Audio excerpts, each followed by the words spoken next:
Voici la correction de l'évaluation surprise numéro 1 sur les fonctions.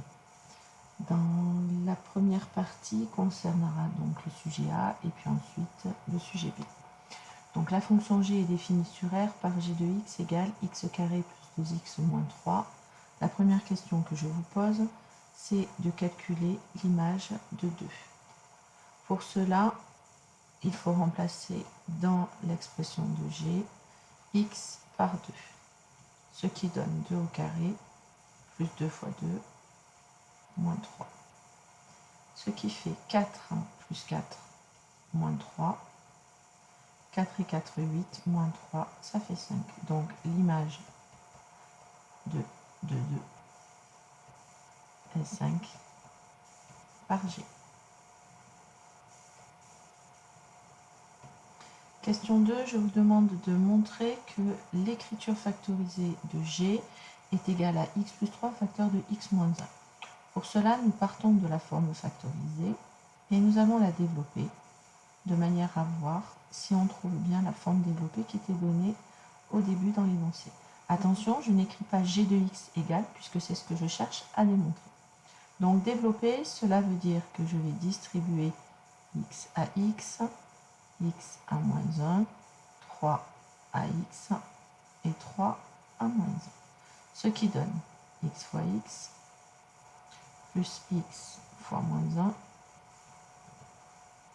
plus 3 fois x plus 3 fois moins 1. Je réduis, ça fait x carré moins x plus 3x moins 3. Et je réduis encore, ce qui fait x carré plus 2x moins 3.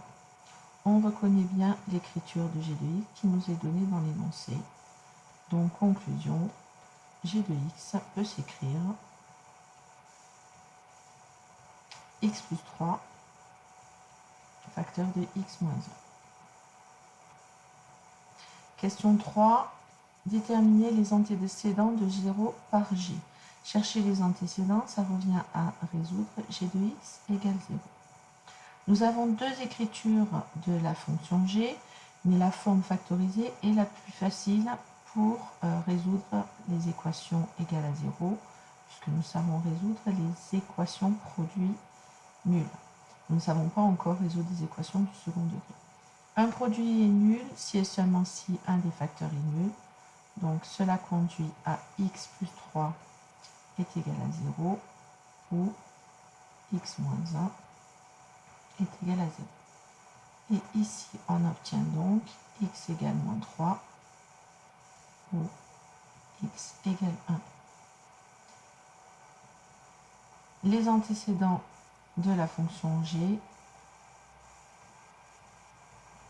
les antécédents de 0 par g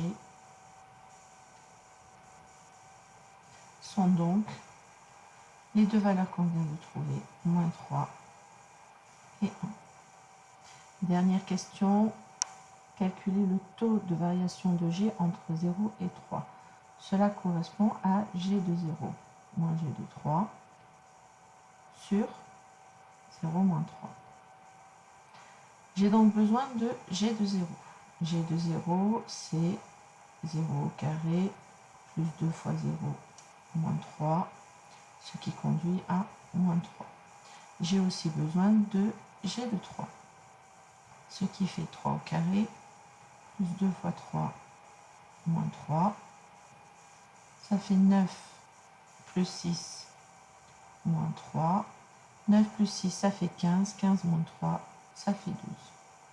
Donc, le taux de variation est égal à moins 3 moins 12 sur moins 3. Moins 3 moins 12, ça fait moins 15, divisé par moins 3, ce qui nous donne 5. Donc, le taux de variation de G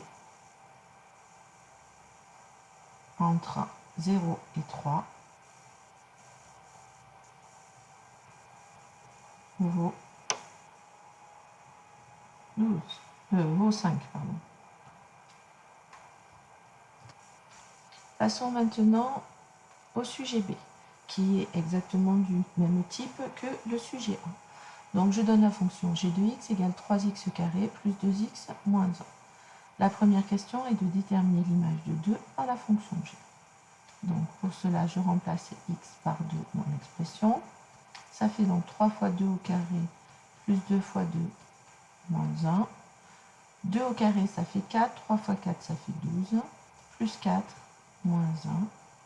12 plus 4, ça fait 16. 16 moins 1, ça fait 15. Donc l'image de 2 par g est 15.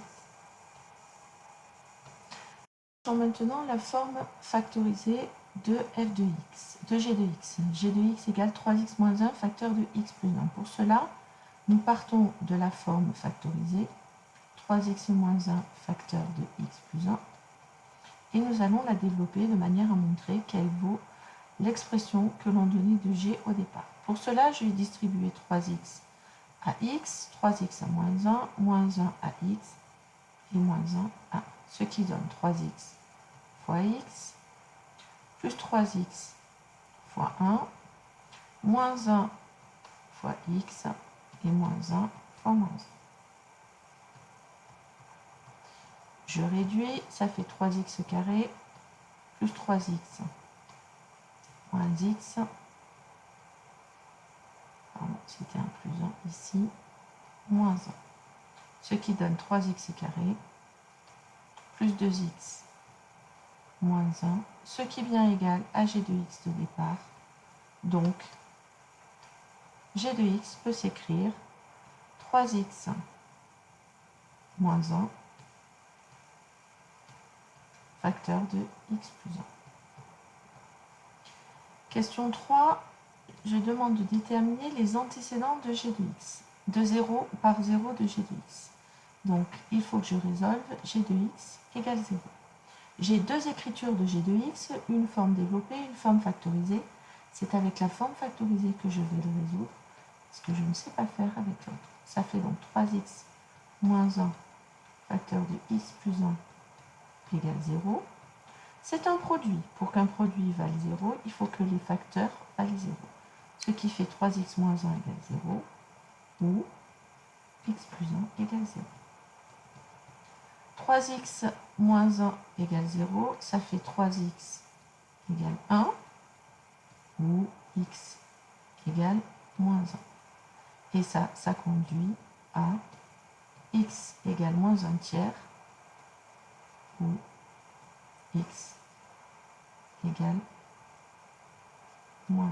Pardon, c'est pas moins 1 tiers, là c'est plus 1. Donc ça fait x égale 1 tiers, ou x égale moins 1. Donc les antécédents de 0 par g sont les deux solutions que l'on vient de trouver, moins 1 et 1 tiers. Dernière question, il s'agit de calculer le taux de variation de g entre 0 et 3. Il faut donc que je calcule g de 0 moins g de 3 sur 0 moins 3. Avant toute chose, je calcule les images de 0 et de 3 puisque j'en ai besoin. G de 0, c'est 3 fois 0 au carré, plus 2 fois 0 moins 1, ce qui fait moins 1. Et g de 3, c'est 3 fois 3 au carré, plus 2 fois 3 moins 1. 3 au carré, ça fait 9. 9 fois 3, ça fait 27. Plus 6, moins 1. 27 plus 6, ça fait 33. 33 moins 1, ça fait 32. Ce qui donne pour le taux d'accroissement, moins 1, moins 32 sur moins 3. Moins 1, moins 32, ça fait moins 33 sur moins 3, ce qui nous donne 11. Voilà, la correction de l'évaluation surprise 1 est terminée. Si vous avez des questions, n'hésitez pas à me les poser en classe.